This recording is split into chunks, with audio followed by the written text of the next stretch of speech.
wá káàkiri gbogbo àgbáyé. Ilé bàbá wa Agbákinpáṣọ̀run tilẹ̀ Yorùbá káfàtà làwà ní tilé toko.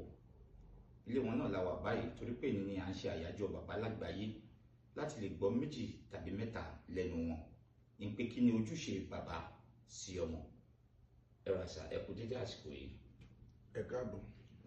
Bàbá wà ní ọ̀dọ̀ yín báyìí torí pé ní à ń ṣe àyájọ́ bàbá lágbàáyé. Kí ni ojúṣe bàbá sí ọmọ kakọ́ wọn láti bẹ̀? Mo kí gbogbo aráalé lápapọ̀ ní gbogbo ibikíbi tí ẹ bá láǹfààní láti wò wá pé a kú àjọ̀dún bàbá lágbàáyé. Lágbára Ọlọ́run ò ní yà wá ní bàbá burúkú. Gbogbo ohun tí a ṣe lórí ọmọ, gbogbo ẹ̀ náà la máa jèrè. Ojúṣe bàbá lórí ọmọ ó bẹ̀rẹ̀ láti ìgbà tí ọmọ wà nínú oyún.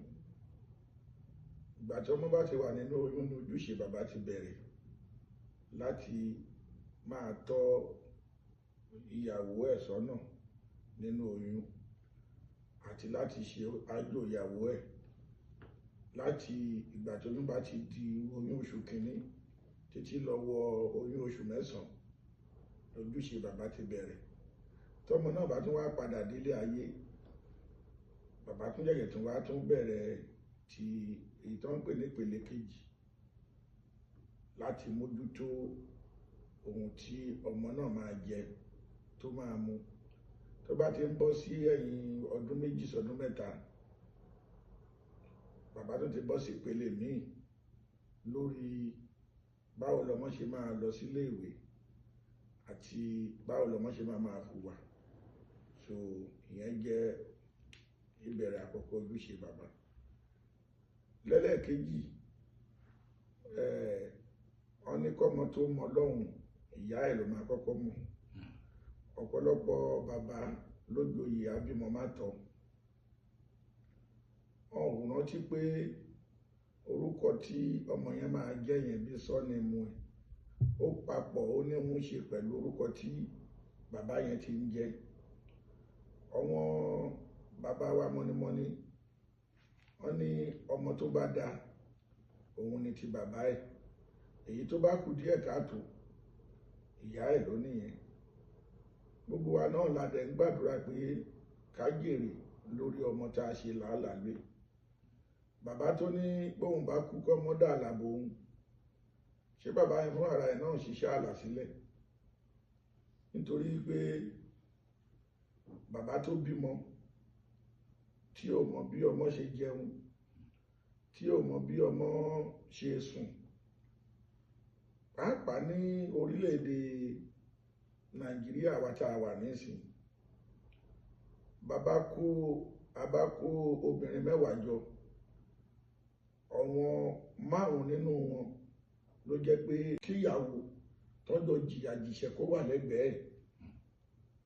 Ó bá kéré pin lẹ́ẹ̀mẹ́ta mẹ́rin lọ́dún tọ́mọ ò bá sí ládùúgbò, ó máa rí ọmọ ẹ̀. Kò sí bí ọjọ́ ogbó èèyàn ṣe máa tó tàbí èèyàn ń ṣe àárẹ̀ kan tó bá rọ́mọ tó fẹ́ràn, ara ẹ̀ máa yá ní múmẹ́ǹtì tí ọmọ ẹ̀ wà lọ́dọ̀ ẹ̀. Ṣùgbọ́n ó wá rò pé lọ́jọ́ alẹ́ ṣe bí wàá gba gateman. Kéèyàn tó jáde láti pálọ̀ sí fàrándà nígbà míì, ọjọ́ alẹ́ nǹkan kan lè ti tẹ̀lé ẹ̀, bóyá ẹsẹ̀ ni o, bóyá ní pé ojú ni kò ríran. Ó di dandan èèyàn máa dàgbà sínú kinní kan gbà tí ọjọ́ ogbó bá dé. Ìgbà yẹn ó lè jẹ́ ẹran 4 ló kù nínú pọ́ọ̀tù. Àgàgà ẹni tó bá lọ dàgbà sójú, ohun tọ́mọ ọ̀dọ̀ máa sọ ni pé bàbá kò dẹ̀ sí kankan bẹ̀, ẹran kan ló kù ń bẹ̀ o. Ó di dandan kọ́mọ ọ̀dọ̀ jẹ 3. Àwa máa lọ gun. Ó bá jẹ́ pé ẹni tọ́lọ́run fún lówó, á ní gateman lẹ́nu géètì. Àwa máa yọjú lójú wíńdò, a máa pe gateman. Àsìkò gbà yẹn ló máa nídìí àwọn èèyàn. Wọ́n ní ká tọ́jú gbáalé torí pé àmọ́ ìtì tó kó máa sùn. Láyé àtijọ́ àwọn bàbá wa máa ní gbogbo lọ́mọ torí pé àmọ́ èyí tó máa ṣe wọn ò ṣòwò ipa o